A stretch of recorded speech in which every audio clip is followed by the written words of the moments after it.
오늘 저녁 같이 볼 하나님 말씀은 고린도후서 8장 1절로부터 9절까지 말씀입니다. 고린도후서 8장 1절로부터 9절까지 말씀, 우리 한 절씩 교독하시고 마지막 절은 합독하도록 하겠습니다. 8장 1절을 제가 먼저 보도록 하겠습니다. 형제들아, 하나님께서 마게도니아 교회들에게 주신 은혜를 우리가 너희에게 알리노니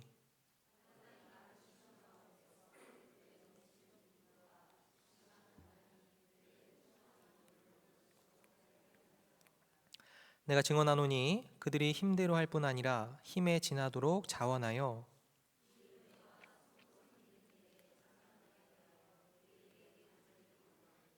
우리가 바라던 것뿐 아니라 그들이 먼저 자신을 주께 드리고 또 하나님의 뜻을 따라 우리에게 주었도다.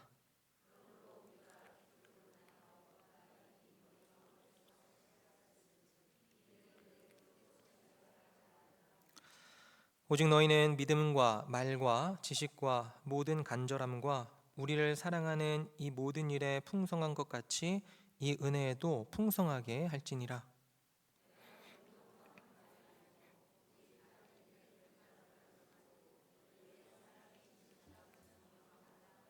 같이 읽겠습니다.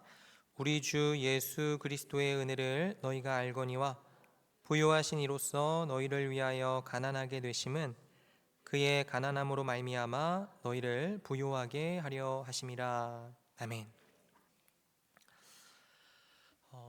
오늘 설교는요, 한 이야기를 하면서 시작을 하려고 합니다. 정말 좋은 아빠를 가진 아이가 있었습니다. 정말 좋은 아빠가 있었어요.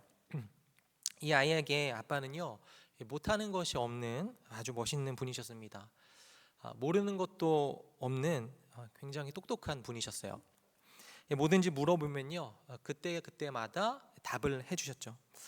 무엇보다도 이 아이는 아빠가 세상 누구보다 자기 자신을 사랑한다라는 것을 알고 있었습니다. 아이는요, 매주 토요일 아침마다 아빠와 등산을 가는 것을 좋아했고요.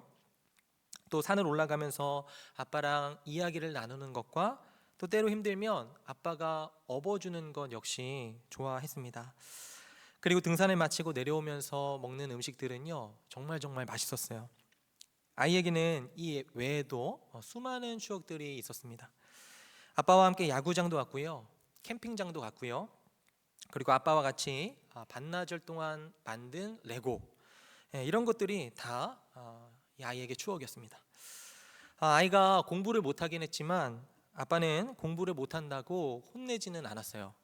그리고 그냥 내버려두는 것이 아니라 공부를 해야 하는 이유도 알려주고 또 할 수 있도록 도와주기도 했습니다. 물론 잘못했을 때는요, 호되게 혼을 냈어요. 하지만 그렇게 혼내도 아빠의 사랑이 변하지 않는다는 확신이 아이에게 있었습니다. 그래서 무섭지만요, 아빠를 피하고 싶진 않았어요. 아빠는 아이에게 어떤 것도 아끼지 않았고요, 아이와 함께하는 것을 즐거워했습니다.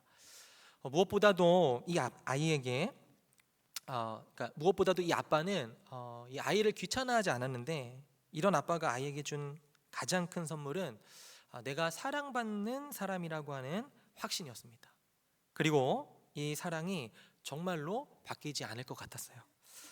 그런데 어느 날 이 아빠가 세상에 없어졌습니다. 여러분, 이 아이는 어떻게 됐을까요? 아이는요, 계속해서 사랑을 받고 싶었습니다. 아빠에게 받은 그 사랑 말이죠.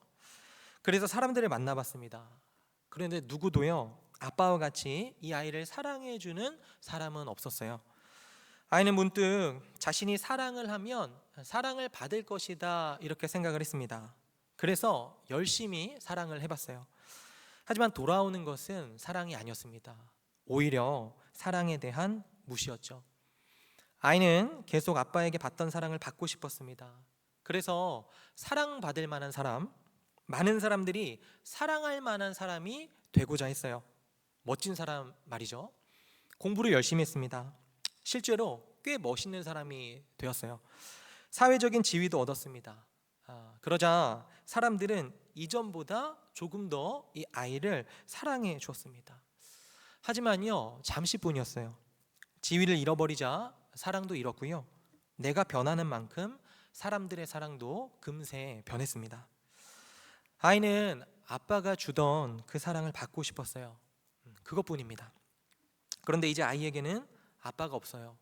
그리고 아빠가 있을 때 당연했던 그 사랑이 이젠 아이에게 없습니다. 지어낸 이야기입니다. 지어냈지만 한편으로는요, 우리들의 이야기이기도 하죠. 한 율법주의자에 대한 이야기입니다. 저는 몇 차례에 걸쳐서 율법주의에 대해서 같이 생각을 해보고 있습니다. 율법주의가 우리들의 마음 안에서 어떻게 작동하고 있는지 그것을 구체적으로 살피고자 노력을 하고 있어요. 오늘은 그 중에서 자기 중심적인 사랑에 대해서 생각을 해보려고 합니다. 주안의 사랑 여러분, 율법주의에는요 여러 가지 특징들이 있지만 그중 중요한 특징은요, 이 율법주의는 불행하다는 것입니다. 율법주의자는 불행합니다. 앞에 이야기한 이 아이처럼 말이죠. 그리고 율법주의자가 불행한 이유 중에는요, 그 이유 중에 하나는 행복한 사랑을 하지 못하기 때문에 그렇습니다. 문제는요, 사랑이에요. 사랑. 여러분들, 인간이 행복한 이유가 무엇인가요? 여기에 대해서 굳이 기독교 신앙을 가지지 않는 분들도요, 물질, 소유 이런 단어들이 아니고 관계, 사랑 이런 단어들을 떠올리게 될 것입니다. 그리고 이렇게 대답할 거예요. 인간은 행복하려면 사랑을 해야 행복할 수 있다고요. 그리고 성경도 그렇게 이야기합니다. 여러분들, 하나님은요 행복한 분이십니다. 왜냐하면 하나님은 사랑이시기 때문에 그래요. 하나님을 묘사하는 다른 성품의 묘사들이 있지만 하나님은 사랑이시다 이렇게 표현하는 성품은 없습니다. 하나님이 은혜로우시다 이렇게 표현을 하지 하나님과 사랑처럼 이 동격으로 이야기하는 성품은 없어요. 하나님은 사랑이세요. 그러니까 하나님의 가장 완벽하고 또 모든 것을 설명할 수 있는 성품이다라고 하는 거죠. 삼위 하나님은요 영원 전부터 서로를 다함없는 사랑으로 사랑하셨습니다. 여러분, 근데 그거 아십니까? 사랑을 하면서도요 불행할 수가 있어요. 그리고 불행하려면 몇 가지 요소들이 있습니다. 우리가 가장 쉽게 떠올려 볼 수 있는 건 사랑하는 사람이 사랑을 한다라고 하면서도 잘못된 방식으로 사랑을 하는 거예요. 그러면 사랑을 한다고 하면서도 불행하게 될 것입니다. 왜냐하면 잘못된 방식으로 사랑을 하니까요. 또는 어떤 사람이 완벽하게 사랑을 해요. 그런데 그렇게 완벽하게 사랑을 한다 하더라도 그 사랑을 받는 사람이 계속해서 그 사랑을 거절한다고 생각을 해보십시오. 행복할 수 있을까요? 아니요, 불행하겠죠. 사랑을 해도 말입니다. 그런데 여기 어떤 죄도 섞이지 않고 한이 없는 무한한 사랑으로 사랑하시는 분이 계십니다. 성부 하나님이요. 그리고 그 사랑을 죄 없이 온전히 누리고 기뻐하고 만족하는 분도 계세요. 성자 하나님이시죠. 완벽한 아버지와 완벽한 아들의 다함 없는 사랑입니다. 당연히 행복하지 않겠습니까? 그리고 성령 하나님을 통해서 공동체적으로 사랑하세요. 다함 없는 행복이죠.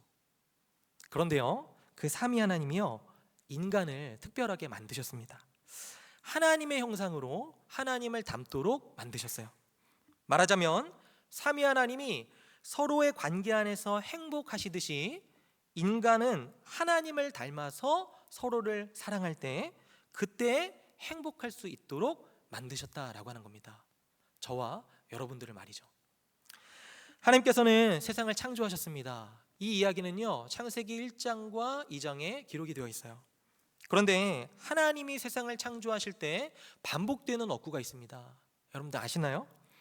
하나님이 말씀으로 창조하시고 보시기에 좋았더라 라고 하는 이 문구가 반복이 돼요. 창조는 하나님이 보시기에 완벽하고도 선했습니다. 그럼에도 아담이 죄를 짓기 전 창세기 1장과 2장에서 하나님이 좋지 않다라고 이야기하신 유일한 부분이 있어요. 그 창조 세계에서도 말이죠, 좋지 않다라고 한 겁니다. 여러분, 창세기 2장 18절에 이렇게 이야기를 해요. 우리 같이 한번 읽겠습니다. 시작. 여호와 하나님이 이르시되 사람이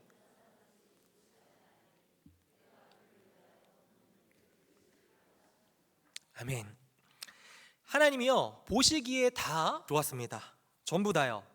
그런데 유일하게 보시기에 좋지 않은 것이 사람이 혼자 있는 거예요.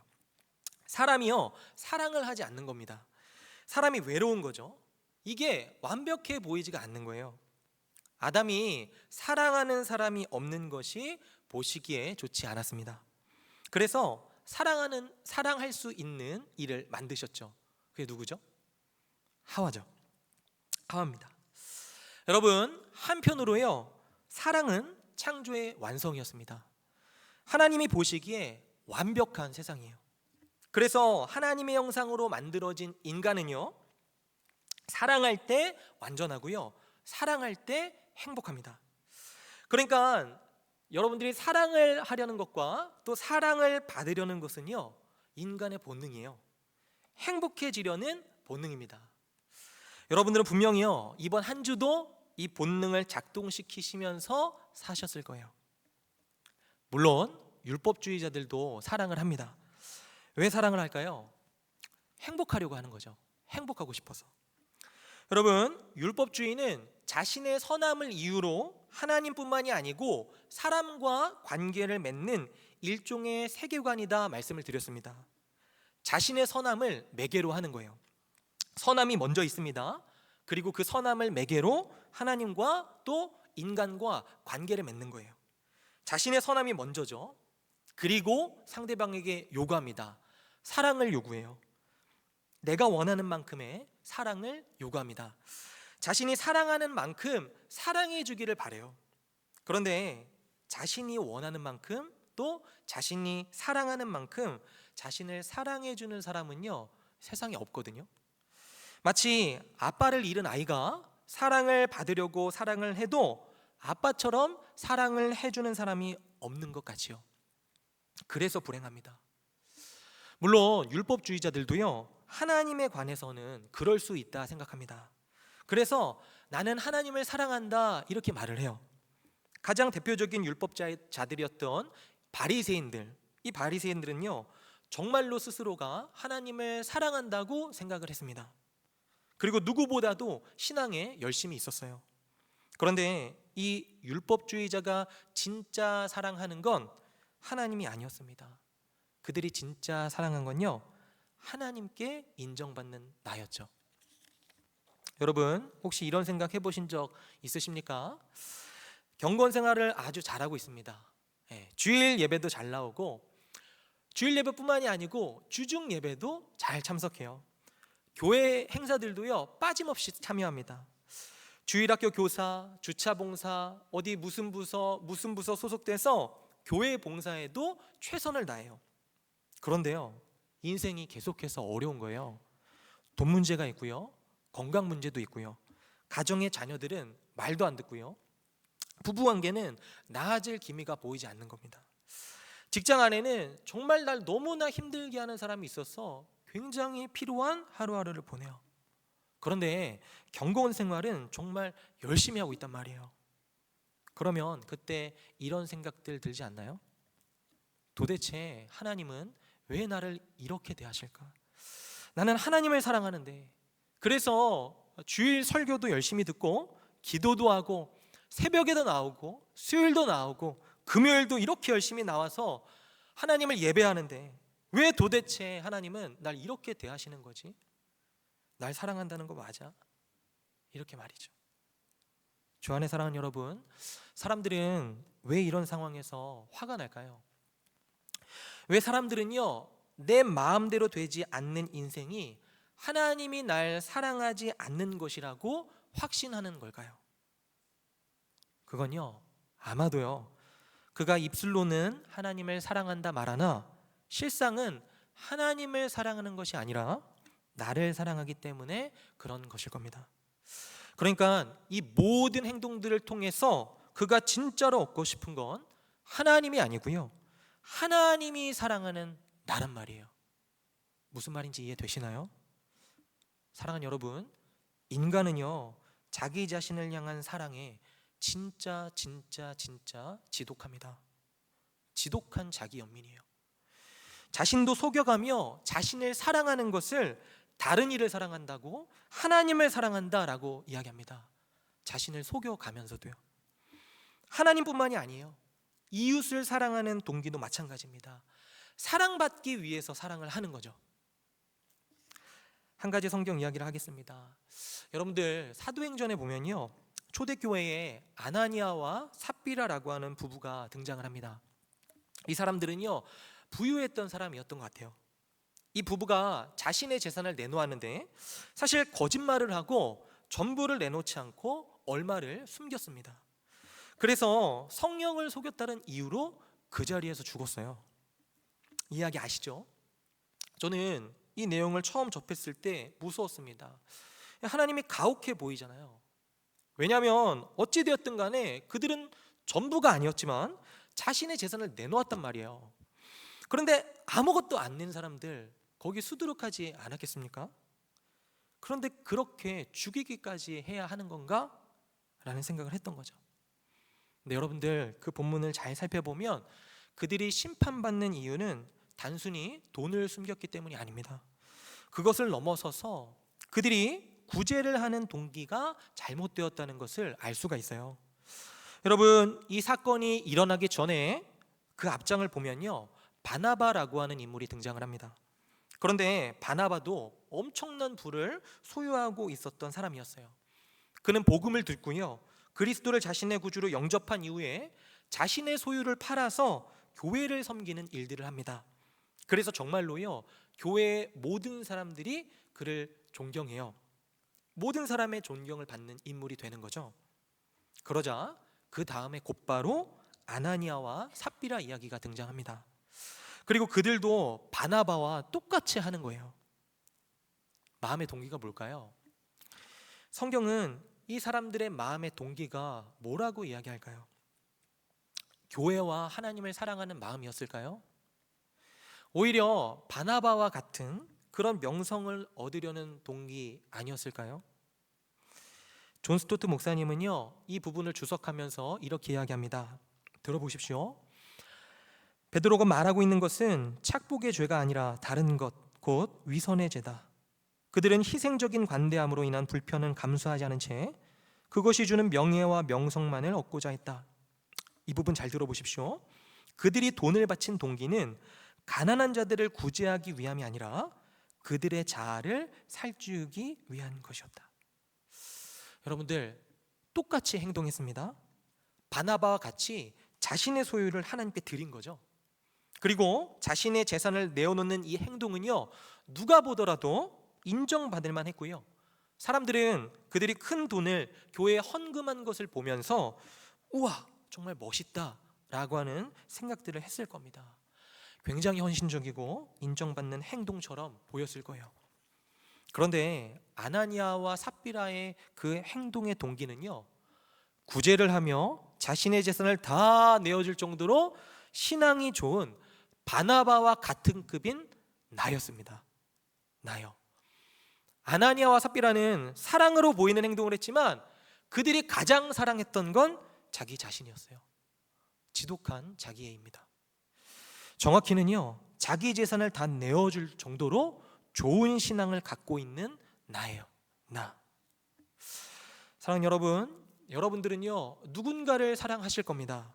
사랑하는 관계가 이 안에도 있으실 거예요. 그 사랑을 함에 있어서 가장 큰 동기는 무엇인가요? 혹시 아나니아와 삽비라처럼 꽤 괜찮은 나는 아닙니까? 내가 하나님께 어떻게 했는데, 내가 하나님을 위해서 얼마나 많이 헌신했고 얼마나 많이 버텼고 얼마나 많은 것을 버려왔는데, 혹은 내가 너한테 어떻게 했는데, 그동안 내가 너를 위해서 얼마나 많은 것을 헌신했고 얼마나 많은 것을 버려왔는데 라며 무심코 던진 이 말이요, 우리가 어떻게 사랑하고 있는지, 우리들이 정말로 사랑하고 있는 것이 무엇인지를 알려주는 말일 수가 있습니다.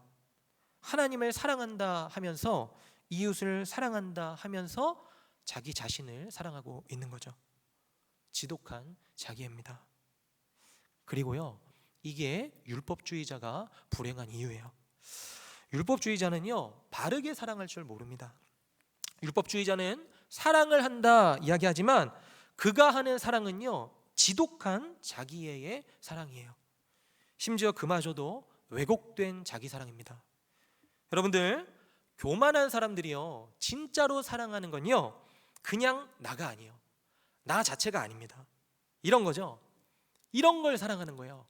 잘생긴 나, 똑똑한 나, 성장한 나, 성숙한 나, 그래서 사람들이 인정하는 나, 좋은 성과를 낸 나, 실수하지 않는 나, 경건 생활을 잘하는 나, 회사에서도 인정받는 나, 주변에 사람들이 많은 나, 우매하기보다는 쾌활한 나, 많은 사람들이 부러워하는 나.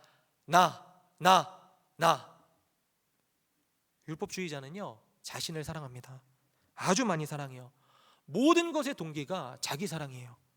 그런데 정확히는 무엇인 나를 사랑합니다. 그렇기 때문에 정말 기대대로요, 무엇인 나를 조금이라도 발견하잖아요. 그러면 기뻐합니다. 굉장히 만족스러워해요. 그러나 이내 곧 교만해지죠. 그런데 내가 기대한 무엇이 아닌 나를 발견하잖아요. 그러면 굉장한 수치감과 열등감에 빠지게 됩니다. 거기서 헤어나오지를 못해요. 자신을 사랑하기도 하지만 자신을 저주하기도 하는 거죠. 여러분, 율법주의자들은요, 자기를 가장 사랑하는 사람인과 동시에 자신을 가장 미워하는 사람입니다. 그래서요, 율법주의자들은 불행해요. 제대로 사랑하지 못하기 때문에 그렇습니다. 이것은요, 최초의 인류가 죄를 범할 때 창세기 3장에 나오는 잘못된 자아상입니다. 하나님이 계획한 것보다 훨씬 더 높게 자기를 생각하는 거예요. 하나님이 되고 싶어 하는 거죠. 말로는 안 그렇지만 실상은 하나님이 없어도 된다라고 생각을 하는 겁니다. 하지만 동시에 하나님이 원래 계획하신 것보다 훨씬 낮은 자아상도 있습니다. 죄를 범하고 숨어버리죠. 수치심을 느끼면서요. 이것이요, 수많은 사람들이 이번 한 주도 불행해 왔던 이유입니다. 세상의 불행이요, 여기에 있습니다. 모두가 사랑을 원하고 모두가 인정을 갈구하지만 사랑을 받지도 사랑을 하지도 못하는 거예요. 가장 위대하다고 생각하는 부모로서의 자녀를 향한 사랑, 그 사랑은 다를까요? 아이를 낳고 키워보면요, 그 사랑도 다르지 않습니다. 뭔가를 원해요. 자기애의 사랑입니다. 주안의 사랑 여러분, 여기까지 들으면요, 처음에 끊임없이 자신을 사랑하는 아빠를 잃고 사랑받고 싶어서 발버둥 치는 아이의 이야기가 우리 모두의 이야기처럼 느껴지지 않으시나요? 여러분들, 우리들은요, 다른 것이 필요한 것이 아닙니다. 아빠가 필요해요. 여러분이 원하는 그 사랑을 여러분의 조건을 보지 않고 사랑해 줄 아빠가 필요한 겁니다. 나 자신도요, 내 조건을 보면서 사랑하는데 내 조건을 보지 않고 무한한 사랑으로 나를 사랑하시는 그분, 아빠가 필요한 거예요. 왜냐하면요, 우리 모두는 아빠를 만날 때, 아빠를 만나 사랑할 때 행복할 수 있도록 만들어졌으니까요. 성경은요, 이 아빠가 있다고 저와 여러분들을 위해서 하신 아주 영광스러운 이야기를 합니다. 이제야 본문을 언급하지만 오늘 우리들이 읽은 본문은요, 헌금을 많이 내라는 메시지가 아닙니다. 더 본질적인 것을 다뤄요. 예루살렘 교회가 기근에 들었습니다. 굉장히 힘들었어요. 그래서 바울은 자신이 세운 교회를 돌아다니면서 구제 헌금을 걷고 있습니다. 근데 이게 되게 신기한 게 주로 마게도니아 지방이든 또 이 고린도 후서잖아요. 그러니까 고린도 교회가 있었던 아가야 지방이든 그곳에 사는 사람들은요, 그 당시에 예루살렘 교회, 예루살렘 사람들을 한 번도 본 적이 없었을 것이다 라고 하는 거예요. 그런데 그러한 곳을 돌아다니면서 예루살렘 사람들이 너무 어려우니까 구제를 해달라고 바울이 헌금을 걷고 있는 겁니다. 그런데 어떤 이유에서인지는 몰라도 여러분들 오늘 본문 다음 10절에 보시면요, 1년 전에 이 고린도 교회가 이 일을 하려다가 멈춘 것으로 보입니다. 한번 하려고 했는데 멈췄나 봐요. 흐지부지 된 거죠. 그래서 바울이 다시 구제를 해라, 예루살렘 교회에 도와야 된다라고 독려하면서 쓴 편지가 이 고린도 후서입니다. 그리고 독려를 하면서 특별히 바울이 누구 이야기를 하냐면요, 마게도니아 교회를 이야기를 하는 거예요. 1절에 나오죠. 여러분, 여기 마게도니아 교회들은요, 마게도니아 지방의 교회를 이야기하는 건데 아마도 바울은 빌립보 교회를 염두에 두고 말했을 확률이 높습니다. 데살로니가, 베레아, 빌립보, 이게 성경에 나오는 마게도니아 지방의 교회들인데 많은 학자들은요, 지금 바울이 특별히 염두에 두고 있는 교회는 빌립보 교회였을 것이다 라고 예상을 해요. 그런데 그들은요, 가난했습니다. 2절에 보시면 많은 시련도 있었어요. 그런데 넘치는 기쁨도 있었습니다. 여러분들 생각해 보십시오. 우리가 보통 넘치는 기쁨 하면요, 그것과 함께 자연스럽게 떠오르는 것은요, 평안 또는 평강, 이런 단어들이잖아요. 그런데 보십시오, 넘치는 기쁨과 고난입니다. 그리고 넘치는 기쁨이 있었기에 고난이 있었지만, 그리고 가난했지만 넘치는 기쁨 때문에 풍성한 구제를 했습니다. 힘대로 할 뿐 아니고요, 바울이 볼 때 힘에 지나도록 했다라고 하죠. 이 사람들 정말 이 정도까지 해도 되느냐라고 할 정도로 예루살렘 교회를 도운 거예요. 그리고 5절에 보시면 이게 중요한데, 그들의 동기는요, 단순히 바울의 명령이 아니었습니다. 오히려요, 먼저 자신을 기꺼이 하나님께 드리고요, 하나님의 뜻에 따라 기꺼이 구제했습니다. 마게도냐의 구제의 동기가 단순히 예루살렘 교회를 돕는 나, 힘에 지나도록 구제하는 나, 싫지만 해야 하는 일을 해야 하는 나, 바울의 명령을 잘 듣는 나, 이런 정도가 아니었어요. 그냥 그들에게 이것은요, 기쁨이었단 말이에요. 중요합니다. 그냥 마게도냐 교회는요, 이 일을 기뻐해요. 그런데 우리들이 더 주목해야 하는 구절은 다시 한번 1절입니다. 여러분들 1절 우리 같이 한번 다시 읽겠습니다. 같이 읽습니다. 시작. 형제들아, 하나님께서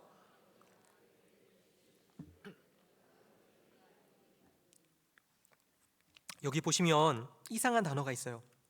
지금 마게도냐 교회가 열심히 자신도 가난한데 그렇지만 막 헌신해서 자신의 것을 내어드린다, 이렇게 얘기하죠.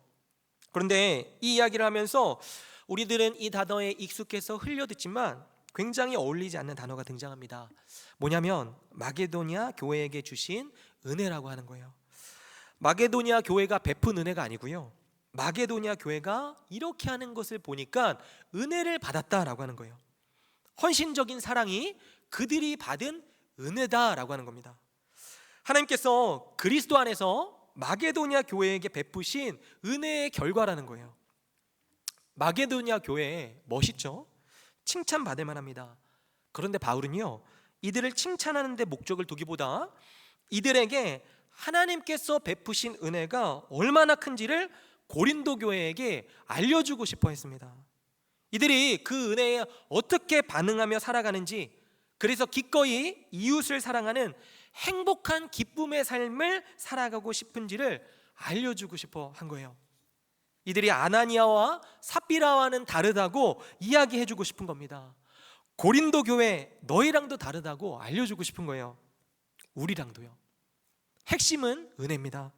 그리고 이 은혜가 무엇인지, 그것은 오늘 본문 9절, 아주 유명한 말씀이죠. 9절에서 더 정확하게 알 수 있습니다. 우리 본문 9절도 같이 읽겠습니다. 우리 같이 읽습니다. 시작. 우리 주 예수 그리스도의 은혜로 부요하신 이로써 너희를 위하여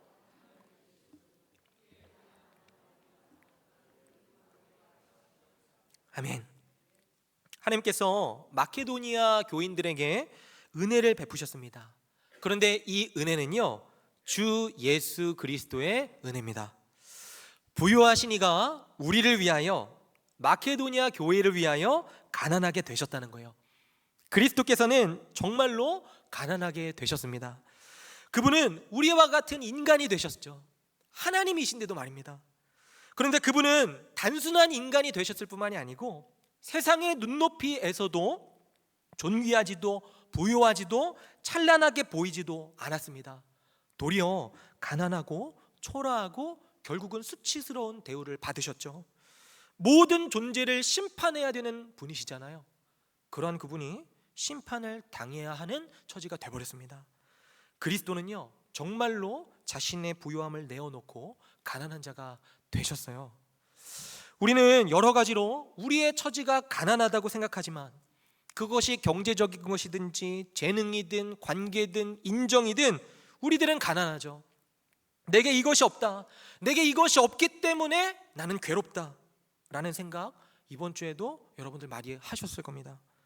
어떤 결핍이 있고요, 그것이 너무나 고통스럽죠. 그리스도도 죄인이 아니시지만 이 모든 것을 겪으셨습니다. 결핍이요. 모든 것을 가지신 분, 결핍이라고는 없을 만유의 주께서 우리와 같은 인간이 되셔서 결핍을 겪으셨어요. 다 이루셨습니다. 하나님께조차도 말이죠. 그리스도께서는 가장 가난해지셨습니다. 왜 가난해지셨죠? 그의 가난함으로 말미암아 너희를 부유하게 하려 하심이라. 그가 인간으로 오셔서 겪어야 했던 모든 가난함은요, 사실 우리들이 겪고 있는, 그리고 앞으로 최종적으로 겪어야 하는 결핍과 가난함이에요. 심판조차 말입니다. 하지만 그리스도가 우리를 대신하여 가난해지심으로써 우리들은 부유해졌어요. 우리는 아무것도 잃지 않게 되었고요, 오히려 그리스도로 말미암아 하나님께 영광스럽게 받아들여지는 부유함들을 갖게 되었습니다. 가난할 수 있습니다. 마케도니아 교회도 가난했어요. 여러 결핍들도 겪을 수 있습니다. 고난을 겪을 수도 있어요. 우리 인생이 그렇고요, 마케도니아 교회도 그러했습니다. 하지만요, 우리가 겪고 있는 이런 결핍과 가난함은요, 최종적인 것이 아닙니다. 그리스도께서 우리를 부욕해 하셨기 때문에 우리들은 그리스도 안에서 부욕해 되었어요. 앞으로도 부유해질 것입니다. 이것이 마게도니아 교인들이 수많은 시련과 가난 속에서도 넘치는 기쁨과 풍성한 연보로 예루살렘 교회를 사랑한 이유입니다. 마게도니아 교회는요, 넘치도록 사랑을 받고 있기 때문에 힘에 지나도록 사랑을 하고 있는 거예요. 그래서 바울은요, 은혜라고 말을 하고 있는 겁니다. 바꿔서 말을 하면요, 고린도 교회가 사랑하지 않는 것은 그들이 사랑을 받지 못하고 있다는 것, 아니요, 더 정확히 말하면 사랑을 받아도 그것이 사랑인지 모르기 때문이라는 것입니다. 다시 한번요, 고린도 교회가 사랑하지 않는 것은 그들이 사랑받지 못하고 있다는 것, 더 정확하게 말해서는 사랑을 받고 있음에도 불구하고 그것이 사랑인지 모르기 때문이라는 것입니다. 마게도니아 교회는요, 뭔가를 얻기 위해 사랑을 하지 않았습니다. 예루살렘 교회를 한 번도 본 적이 없어요.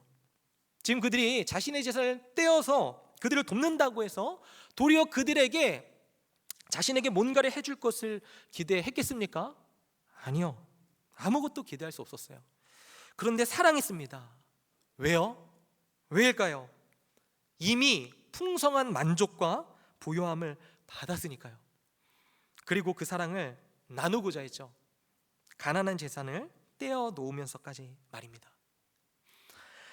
다시 아빠를 잃은 아이 이야기로 돌아가겠습니다. 우리들의 이야기요.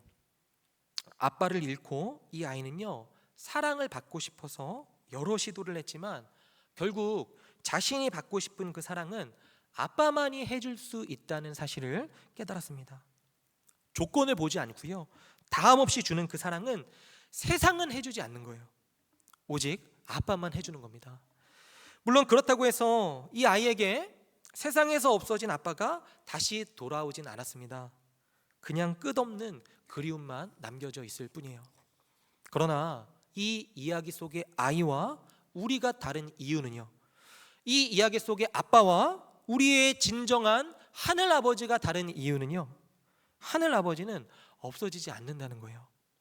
자신의 독생자를 주시기까지 우리를 은혜로 사랑하시고 자신을 사랑해서 만족하도록 우리를 찾아주신다라고 하는 겁니다.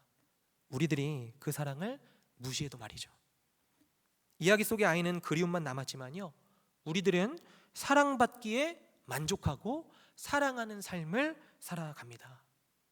주 안의 사랑 여러분, 이러한 삶 살고 싶지 않으십니까? 이러한 은혜 정말 받고 싶지 않으세요? 만약 그렇다면 여러분들이 원하는 사랑이 이 성경 안에 적혀 있습니다.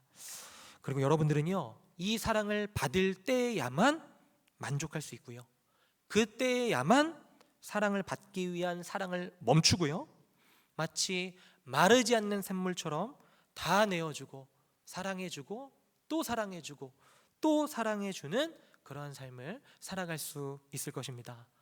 삼위 하나님이 서로를 그렇게 사랑하셨듯이 말이죠. 그러면 너무 행복하지 않겠습니까? 사랑하는 여러분, 복음이요 여러분들을 바꿉니다. 정말이에요. 복음이 저와 여러분들의 삶을 바꾸는 겁니다. 저와 여러분들은요, 오늘도 복음을 들어야 하고요, 내일도 들으셔야 되고요, 내일 모레도 들으셔야 돼요. 복음이 우리들의 삶을 진정으로 바꾸는 겁니다. 같이 찬양하고 기도하도록